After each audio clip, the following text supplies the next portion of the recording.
Welcome to USFL Today. I'm your host, Angelo Fioris. Make sure you follow the USFL Today on Twitter.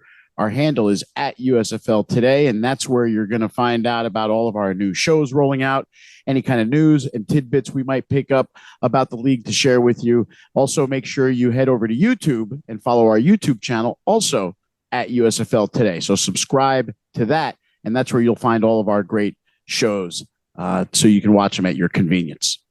All right, USFL fans, deviating a little bit this week, instead of speaking to a player, I thought we would focus on another one of the important off-season issues surrounding the USFL, which was the agreement with the players and the league to sign a collective bargaining agreement. And I felt it might be a good idea to bring in somebody from the players union. So I've done just that. And let's welcome to the show, Mr. Ryan Cave. Ryan, welcome to the show. Thank you. Thank you for having me. Glad to finally be here. I know we've been looking forward to doing this one for a while. So I'm very appreciative you having me on. And I appreciate you taking the time out of what I'm sure is a very busy day to just kind of chat a little bit about what the CBA means for the USFL players and their future business dealings with the league. But really, let's start with, like, how did this all come about? The USFL is only a 1-year league owned by a single entity. Who came up with the idea to form a union and create some sort of standards for the players? So there are really two players who kind of spearheaded and started the whole movement, and that's Kenneth Farrell and Nick Temple. Also, Jake Payne. He's no longer playing anymore, but he's still a part of the UFPA. Those guys really spearheaded this thing, playing in the older leagues. Everybody remembers the OAAF and the XFL, and Vince owned it. Those guys played in both of those leagues. They really got a firsthand taste of how players were treated and a lot of the mishaps that happened. That led to the demise of both of those leagues at the time. And they really got tired of being kind of jerked around by the league and ownership. Leading up, if they decided that if there was going to be another spring league, that the players needed to make sure they had a voice and a seat at the table to help negotiate their worth and their value. And that kind of came about, and they formed in the COVID year 2020. Mm-hmm. The UFPA came to life, and at the time, I was just finishing up in the Arena Football League. I was there in the CFL for 10 years. Was a part of the CFPA when I was a part of the Canadian Football League, and really had my stamp in the Arena Football League. We had our own players union, players association over there. And I was a president over there for 5+ years, vice president for another 3 years. And I played with Jake, who was a part of the UFPA at the time, and they ended up bringing me over, had a couple of intro conversations, and brought me over there. And we kind of knew if the USFL was going to be launched, that the players needed a voice over there. So a lot of the guys from the old AAF and the XFL kind of dived into the USFL, and it all kind of took off from there. But the partnership with the Steelworkers kind of came. They were real avid supporters of us in the Arena Football League at the time. So we always had a positive connection with the Steelworkers. We loved kind of what they stood for. So we made the introductory conversation with them. They really love sports. They're headquartered in Pittsburgh, so most of those guys are diehard Pittsburgh Steelers fans, and the whole football kind of thing was just, another way to kind of branch off for what they're used to doing. But it's everybody's union over there, so they kind of believe that players deserve the voice, and all of the major sports league have players association unions. Sure. Everything from MLS to the G League to, of course, the big dogs and NFL and MLB and NBA, of course. Original USFL had a union, USFL PA. Yes. So it's not short of it. It's just whether it's not if the players needed it. It was only a matter of time of when it was going to get formed.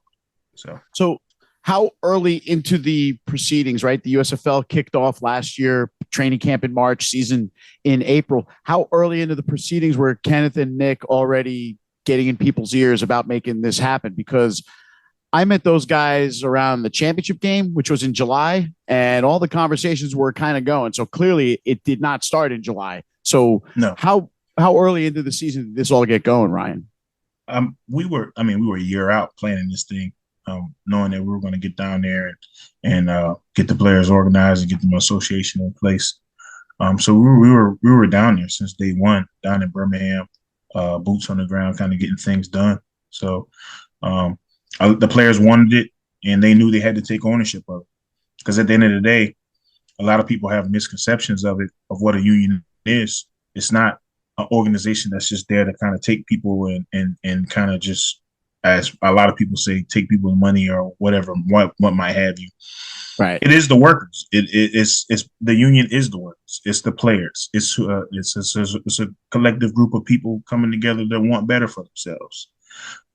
So that's exactly what happened. The players wanted to make sure they had a voice.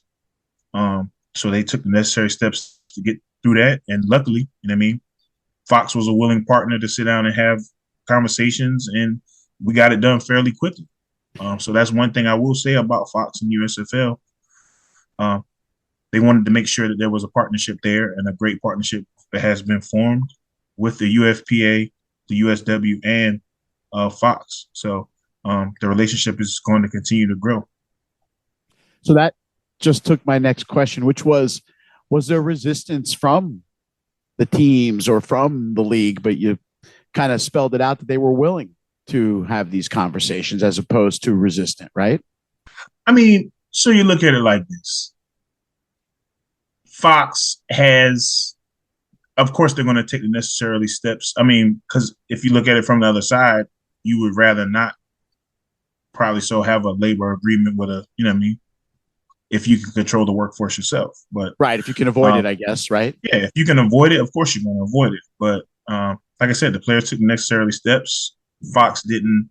I mean, they took their necessary steps at first, but at the end of the day, you know what I mean, an election was held. The players won, and then from that point, Fox was open and willing and to get a deal done. So, and the players voted unanimously to accept the terms of the agreement. Yeah. So right? Once the players, so it was a player rep. So what happens is each team had a rep. They voted on a rep, and then those players formed what we call an organizing committee.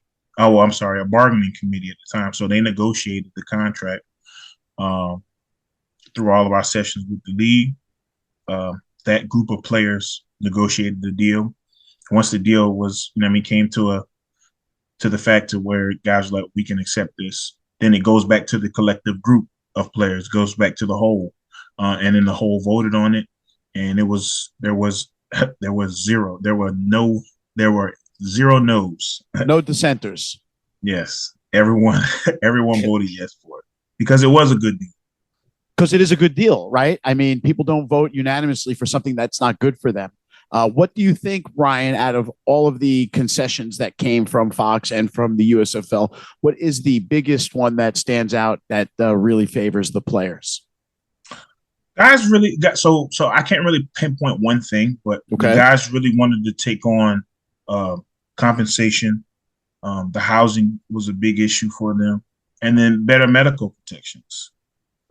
So those three things really kind of were set in stone for the players, and the players weren't really going to budge much on a lot of those things. Both sides made concessions, but like I said, both sides were eager to get a deal done, and in the end, a deal was done. So the players got a heck of a compensation update.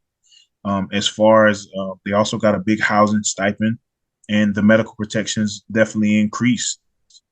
So in that eyes, in the players' eyes, and also in Fox's eyes, it was a great deal getting done, and you know what I mean, a great partnership was formed.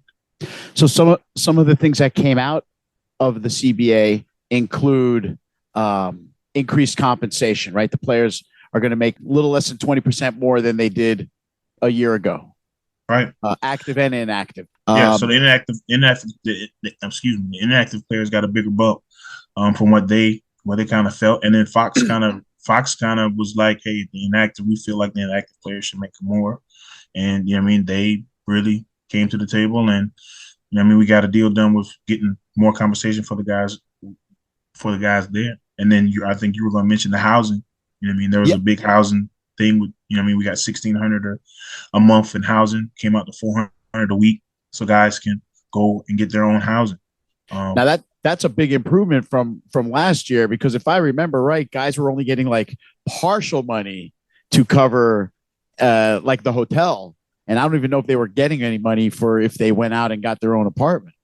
Nah, so guys weren't getting any. They had some hotel deals, but there wasn't any concessions there. And then guys had to go find their own housing and whatnot. So getting those leases short term, and so in those cities where I mean, it's It's hard. yeah, it's hard for I mean 3 months. So with the housing stipend being there, and then there's some more housing protections is included in the deal.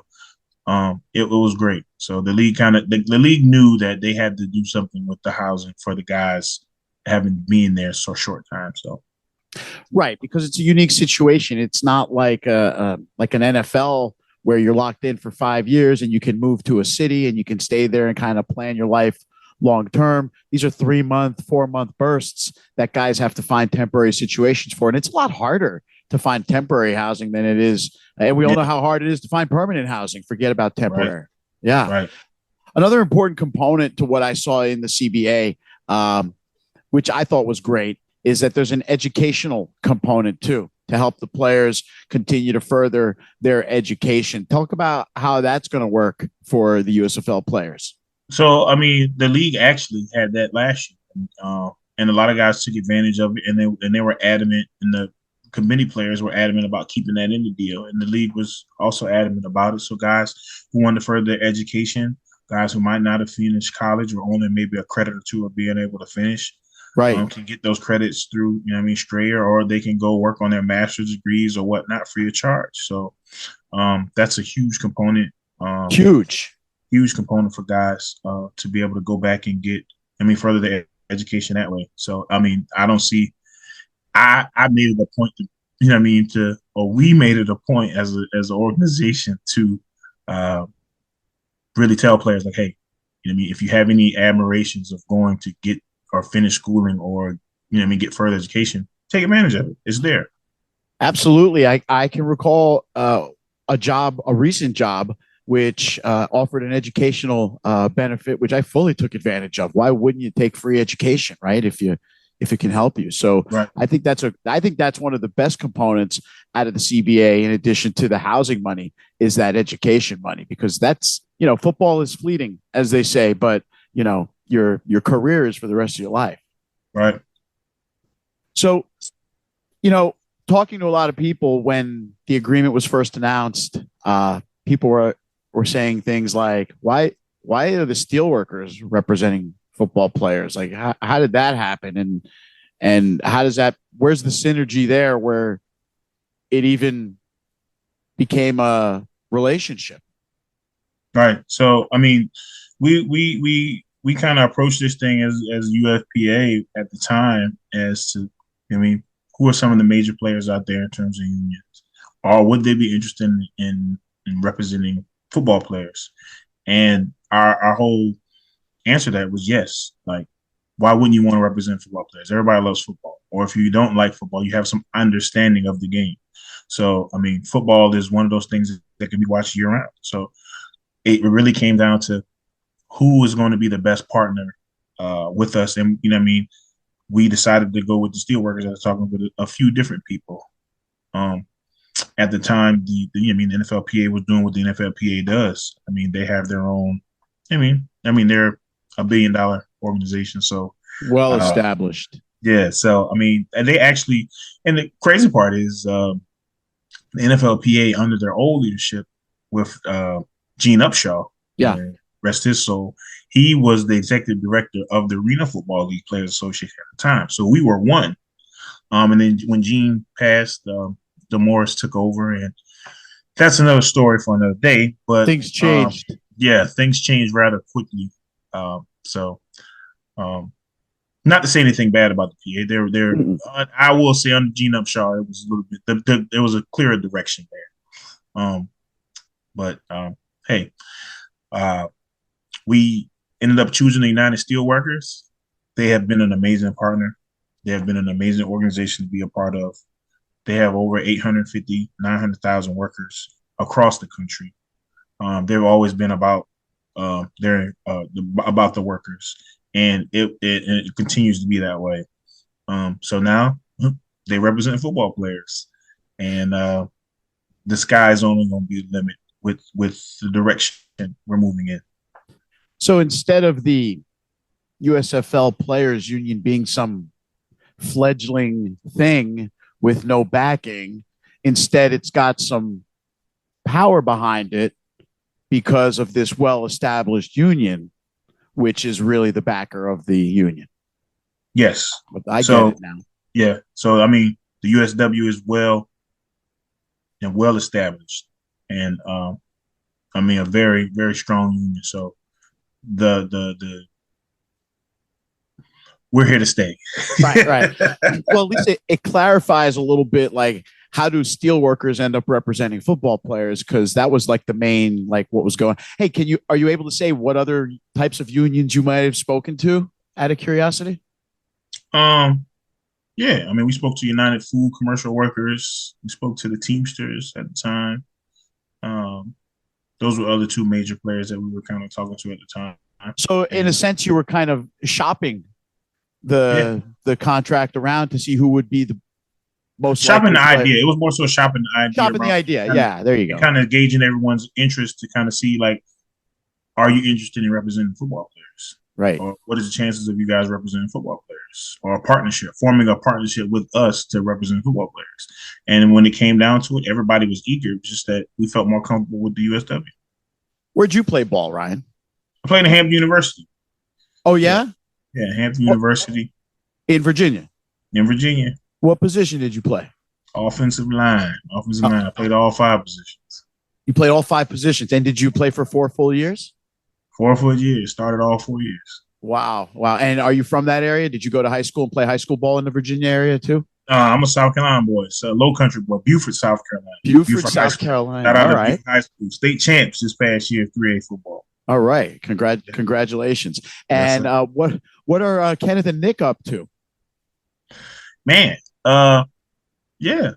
Interesting. Kenneth and Nick are actually in camp with the XFL. Get out of here. Tell me about their experience. How are they doing so far? They're doing well. They were drafted to the Arlington Renegades, I believe. Renegades, yeah. Yeah. So they're with Arlington right now in camp, and looking to do big things over there in the XFL. Their main goal was to get the USFL started and get everything up and running. And then eventually they knew they were gonna want to get back on the field. Right. And so just at the time, they wanted to go give another crack at the XFL. So nothing wrong with that. Yeah. So that's where they are right now. The USFL is in great hands. Yeah. So that's where those guys are right now. Well, good luck to both Ken and Nick as they try to keep their careers rolling in the XFL. And I just find that so funny that the guys that helped spur the USFL Players Union are now active XFL players. So it just goes to show you, that people need to kind of maybe ditch this competitive idea that they have and understand that the players are all in the same boat together, one league or the other. It doesn't matter, does it? Doesn't matter, man. I mean, football is going to be football, whether you're in the XFL or the USFL. So, I have great respect for both of those men and what they put on the line for the USFL and getting that deal done and helping to get that deal done along with the other players that were involved. And so, they are in the XFL now, and see how things go. Hey, I'm rooting for them. I'm rooting for the XFL to succeed because let's face it, Ryan, ultimately it's more jobs for players, and that's really what we're looking for, right? When it comes down to it, man, more jobs for players and better opportunities. Because, football's careers are short. 3 years max, man. Right. Depending on how your body's, kind of hold up. And if you've been blessed to play longer than that, to get the chance to experience, to be one of those 1%ers to play professional football, then, you've been fortunate enough to be blessed. So the more jobs out there, I hope both leagues continue succeeding in success. And, the ultimate thing I kind of see, I would love for, the XFL to play the USFL in a game one day. Spring Super Bowl or something. Yeah, man. Take the champs from both leagues. But that's down the road. But it is. There's definitely enough players to populate 2 leagues. We'll see if the fans' attentions can support 2 leagues. right? I think that ultimately is what's going to decide it because players are there. There's plenty of guys hungry and looking for work. That's for sure. Right. Ryan, I want to thank you for your time. This was really enlightening, and I think it clarified a lot of stuff about what the union deal was about, how it came about, and also what the intentions are. So, thank you for sharing all that with us. No problem, man. Really thankful for you having me on. Looking forward to a great season 2 with USFL. Getting around, and I'll be around during training camp. I'll be around at games. So, I mean, if you're out there, any fans want to meet, talk, discuss anything, I will definitely be around different cities as training camp rolls and as these games roll along. But I really appreciate you having me. All right, Ryan. Thank you, and I'll definitely be looking for you at training camp at one of those spots when I make my rounds as well. Yes, sir. Looking forward to it. Ladies and gentlemen, from the Steelworkers Union and the Pro Football Players, USFL Players Union, Mr. Ryan Cave. This has been USFL Today. I'm your host, Angelo Fioris. That wraps up today's edition. Make sure you follow me at USFL Today. Make sure you follow our YouTube channel at USFL Today, and also follow my New Jersey Generals account at NJ_Generals for all the general news. Keep an eye out. We're going to be rolling out a bunch of new different kinds of shows on the USFL Today. Thanks for listening.